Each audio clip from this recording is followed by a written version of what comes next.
ఈరోజు కీమా చేసుకుందామండి. కీమా టమాటా శుభ్రంగా కడిగేసి 2 సార్లు పెట్టుకున్నాను. స్టవ్ ఆన్ చేసుకున్నాము. ఆయిల్ పోసుకుందాము. 2 ఉల్లిపాయలు, 4 పచ్చిమిర్చి వేసుకోవాలి.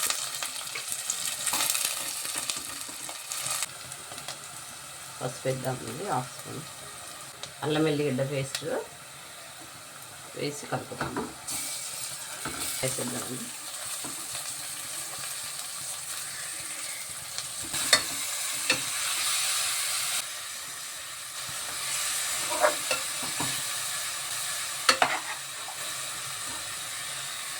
మూత పెట్టేద్దాం. మూత తీద్దాము. సరిపడా ఉప్పు వేద్దాము.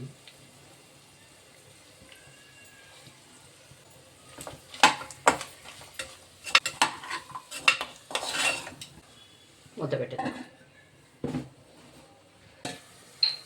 ఆయిల్లో మంచిగా మగ్గిపోయింది కీమా. 1/2 కేజీ కదా, 2 స్పూన్లు వేద్దాం. ఒక 4 టమాటాలు అండి, చిన్న చిన్నవి వేసేద్దాం. ఇది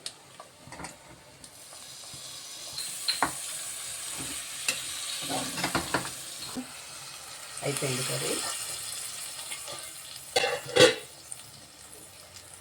ఆయిల్ వచ్చింది చూడండి, కర్రీ అయిపోయింది. దీంట్లో వాటర్ పోయలేదు నేను అస్సలకే, టమాటాతోనే ఉడికిపోయింది. కొద్దిగా ధనియాల పొడి, కొద్దిగా గరం మసాలా, కొద్దిగా కొత్తిమీర వేద్దాం.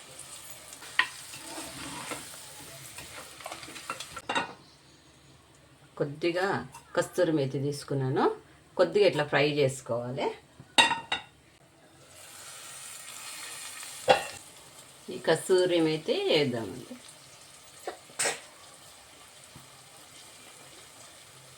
సర్వింగ్ బౌల్ వేద్దాం. రెడీ అయిపోయిందండి. వేడి వేడి కీమా కర్రీ. ఇందులో నీళ్లు పోయకుండానే టమాటా వేసి ఫ్రై చేశాను.